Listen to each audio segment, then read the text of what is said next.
Hello friends, आप सभी का स्वागत है आपके YouTube channel energy concepts with NK Chaudhary. दोस्तों, आज हम बात करेंगे ट्रांसफार्मर के बारे में। जैसे हमने पिछली वीडियो में सबस्टेशन के बारे में डिस्कस किया था, उसमें हमने सारे इक्विपमेंट्स के बारे में बताया था जो जो सबस्टेशन के अंदर लगते हैं। तो उसी की अगली सीरीज़ में आज हम सबसे पहले बात करेंगे पावर ट्रांसफार्मर की, और उसमें हम आज उसका कोई प्रिंसिपल वगैरह बात नहीं करेंगे। इस वीडियो में जस्ट हम डिस्कस करेंगे कि जो पावर ट्रांसफार्मर होता है उसमें क्या क्या लगा होता है और किसका क्या काम है, ताकि एक ब्रीफ डिस्क्रिप्शन मिल सके हमें पावर ट्रांसफार्मर के बारे में। तो आइए शुरू करते हैं। ये एक पावर ट्रांसफार्मर का दोस्तों डायग्राम है, जिसमें आप देख सकते हैं इसके अंदर क्या है। एक ब्रीथर लगा है, एक एक्सप्लोजन वेंट है, एक बुशिंग है, एक बकौल्स रिले है, कंजर्वेटर है, ये रेडिएटर है, कूलिंग फैन वगैरह भी लगे होते हैं। इस डायग्राम में आप देख सकते हैं कि अंदर का आपको स्ट्रक्चर उसका पावर ट्रांसफार्मर का दिखाया गया है, जिसमें वाइंडिंग है, कोर है और टैप चेंजर आपको दिखाया गया है। तो अब एक एक पार्ट्स के बारे में हम बेसिक डिस्कस करेंगे कि ब्रीथर क्या काम करता है, एक्सप्लोजन वेंट क्या होती है, बुशिंग क्या होती है, बकौल्स रिले क्या होती है और कैसे काम करती है। तो सबसे पहले हम बात करते हैं कोर की। तो ट्रांसफार्मर में क्या होता है दोस्तों, कोर होती है, सबको पता है। ये कोर का सिर्फ क्या काम है कि आपकी जो मैग्नेटिक फील्ड ट्रांसफार्मर के अंदर बन रही है उसको रास्ता प्रोवाइड करवाना, उसको एक पाथ प्रोवाइड करवाना। उसके बाद ट्रांसफार्मर में दोस्तों आपकी प्राइमरी वाइंडिंग होती है, सेकेंडरी वाइंडिंग होती है और एनक्लोजर जो आपको बाहर से ट्रांसफार्मर दिखता है उसकी बॉडी वो एनक्लोजर है, जो आपकी अंदर की वाइंडिंग्स वगैरह को, ऑयल को, जो डर्ट मॉइस्चर डैमेज से बचाती है। प्राइमरी वाइंडिंग में आप रिसीव करते हो एनर्जी को फ्रॉम द एसी सोर्स, मतलब आपकी इलेक्ट्रिसिटी आती है, और सेकेंडरी वाइंडिंग से आप उसी इलेक्ट्रिसिटी को पर्टिकुलर लोड पे डिलीवर करते हो। ये एक ट्रांसफार्मर का दोस्तों डायग्राम है, जिसमें सारे के सारे पार्ट्स को एक एक करके हमने इसमें मेंशन किया है। इसको आप देख सकते हैं, एक नज़र मार सकते हैं। उसके बाद हम बात करते हैं सबसे पहले टैंक की। दोस्तों, आप बाहर से देखते हैं ट्रांसफार्मर की बॉडी को, और जो बीच का एक पोर्शन होता है उसको टैंक बोलते हैं। टैंक के अंदर आपकी कोर, वाइंडिंग को इंसुलेशन प्रोवाइड करने के लिए और कूल करने के लिए उसके अंदर ट्रांसफार्मर ऑयल भरा जाता है। उसके अंदर टैप चेंजर भी होता है, जो कि आपकी अलग अलग वोल्टेज लेवल पे आपको आपकी सेकेंडरी को एक पर्टिकुलर वोल्टेज लेवल प्रोवाइड करवाता है। उसके बाद दोस्तों LV and HV winding. Tank में अब आपकी वाइंडिंग है, उसमें दो तरह की वाइंडिंग है, LV और HV। जैसे आपका स्टेप अप ट्रांसफार्मर है तो LV वाइंडिंग आपकी सेकेंडरी साइड होगी और HV वाइंडिंग आपकी प्राइमरी साइड होगी। मतलब लो वोल्टेज इंसुलेशन और हाई वोल्टेज इंसुलेशन दोनों में प्रोवाइड किया जाता है। LV वाइंडिंग का मतलब लो वोल्टेज वाइंडिंग और HV वाइंडिंग का मतलब हाई वोल्टेज वाइंडिंग। उसके बाद बात करते हैं कंजर्वेटर की। टैंक के ऊपर दोस्तों एक हल्का सा टैंक आपको हमेशा दिखता होगा, उसको कंजर्वेटर बोलते हैं। कंजर्वेटर का क्या काम है, देखिए, जैसे ही गर्मी का सीज़न आता है हमारा ट्रांसफार्मर का टेम्परेचर अंदर का बढ़ता है और हमारा जो ऑयल है एज ए प्रॉपर्टी वो गर्म होता है, तो उस टाइम में ऑयल हमारा एक्सपेंड होता है। तो उस कंडीशन में ट्रांसफार्मर में जो एक्स्ट्रा ऑयल है जो एक्सपेंड हो रहा है वो ऊपर की तरफ कंजर्वेटर में भर जाता है, और जब सर्दी आती है या हमारा कम लोड चलता है वही ऑयल जो है कूल डाउन होता है, उसकी डेंसिटी बढ़ जाती है, वो बैठता है, जिसको बोलते हैं नॉर्मल भाषा में।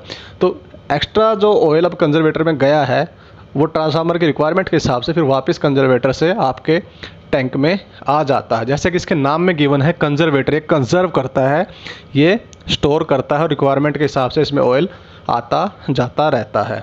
इसमें कंजर्वेटर के ऊपर एक एमओजी लगा रहता है, अक्सर आपने देखा होगा, वो आपको ऑयल लेवल दिखाता है 1/2 1/4 करके, जो आपको एक स्क्रीन दिखती है उसको एमओजी बोलते हैं। वो आपके अंदर के ऑयल को दिखाता रहता है कि आपके कंजर्वेटर में कितना ऑयल है। उसके बाद दोस्तों हम बात करेंगे बकौल्स रिले के। जैसे कि मैंने डायग्राम में दिखाया है, कंजर्वेटर और टैंक के बीच में एक रिले लगी होती है, उसको बकौल्स रिले बोलते हैं। दोस्तों, इसका क्या काम है, देखिए, यह है जब ऑयल आपका कंजर्वेटर से टैंक में जाता है या टैंक से कंजर्वेटर में जाता है, दोनों टाइम यह रिले आपकी ऑपरेशन में रहती है। मान लीजिए आपके ट्रांसफार्मर में कोई फॉल्ट आया और बहुत स्पीड से ऑयल आपका इसके अंदर से फ्लो कर रहा है। तो देखिए जब भी कोई फॉल्ट आएगा तो ऑयल में वेपर बनेंगे, गैस बनेगी।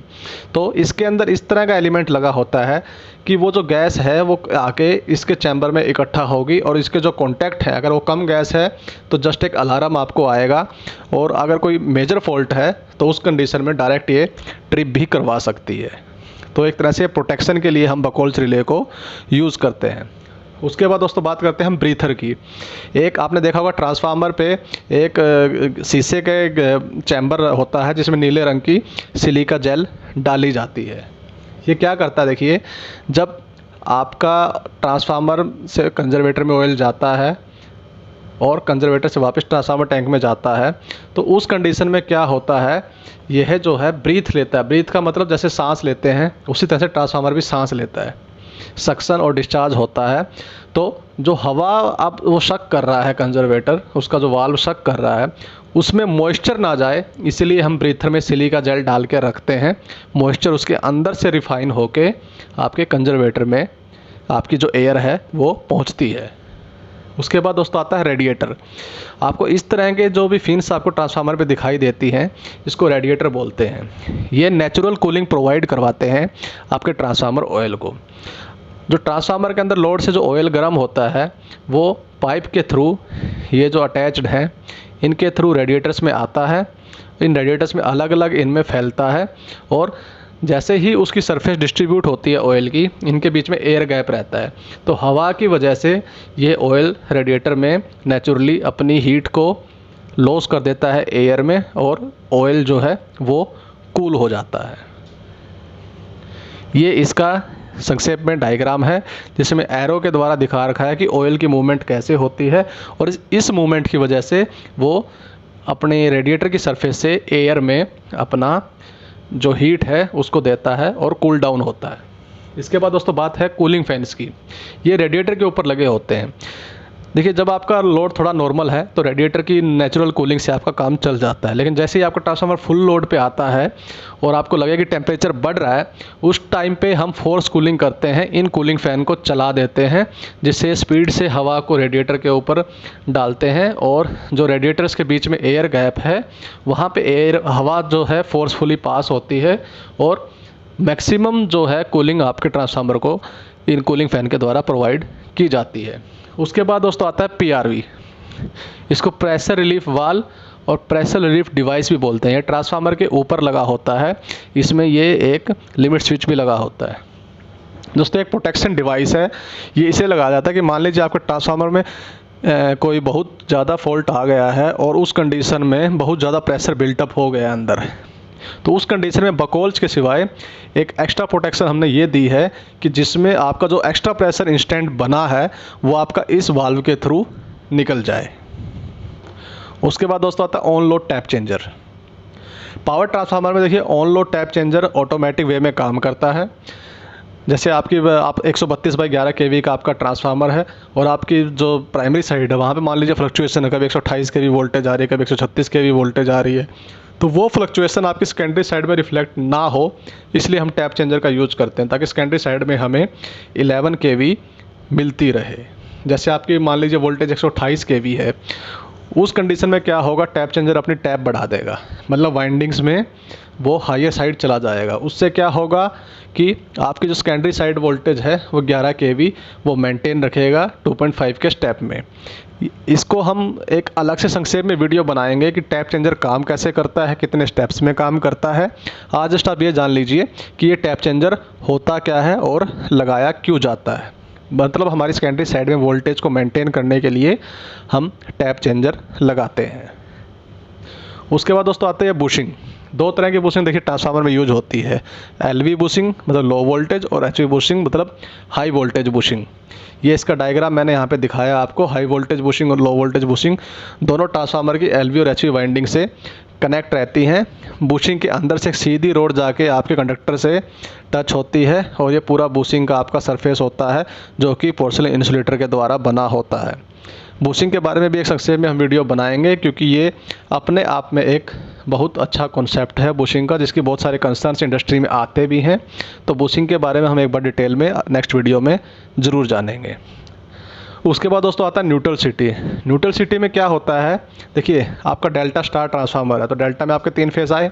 अब स्टार है तो उसमें आर वाई भी और एक न्यूट्रल भी आपका जनरेट होगा। तो ये जो यहाँ पे मैंने डायग्राम में दिखाया है ये आपका न्यूट्रल है, और इसमें फिर हम सिटी लगाते हैं। जब भी आप डिफरेंशियल प्रोटेक्शन या अर्थ फॉल्ट प्रोटेक्शन यूज़ करेंगे ट्रांसफार्मर की, जिसकी भी हम वीडियोज़ बहुत जल्दी बनाने वाले हैं, तो वहाँ पे ये न्यूट्रल सिटी का बहुत उपयोग आता है। इसके बिना आप उन प्रोटेक्शंस को इम्प्लीमेंट नहीं कर सकते।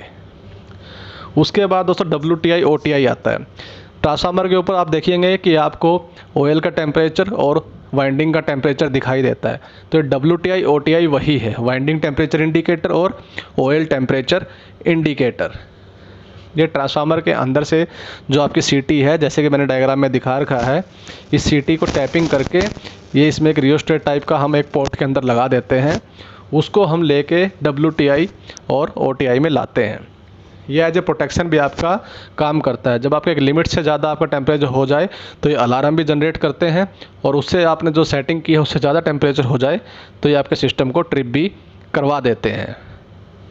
उसके बाद लास्ट में आता है दोस्तों ऑयल ड्रेन वाल्व। ट्रांसफार्मर में बहुत जगह आपको देखेंगे बॉटम टाइप में वाल्व लगे रहते हैं। इन वाल्व का काम होता है, जब भी आपको कोई टेस्टिंग वगैरह करनी है, ट्रांसफार्मर से ऑयल निकालना है, तो आप इनकी हेल्प से निकाल सकते हैं। या आपको ट्रांसफार्मर के ऑयल को किसी कारणवश ड्रेन करना है, पूरा ही निकालना है, तो आप इन वाल्व को खोल के ट्रांसफार्मर के ऑयल को निकाल सकते हैं। तो दोस्तों ट्रांसफार्मर के मोस्टली पार्ट्स के बारे में हमने डिस्कस कर लिया है। उम्मीद करता हूँ आपको समझ में आया होगा। अगर आपने चैनल सब्सक्राइब नहीं किया है तो कर लीजिए, क्योंकि अब आने वाले वीडियोज़ में हम हर एक पार्ट्स के बारे में एकदम डिस्क्राइब से जानेंगे कि कौन क्या काम करता है, क्या क्या ट्रबल शूटिंग करता है, उसका वर्किंग प्रिंसिपल क्या होता है। तो अभी के लिए इतना।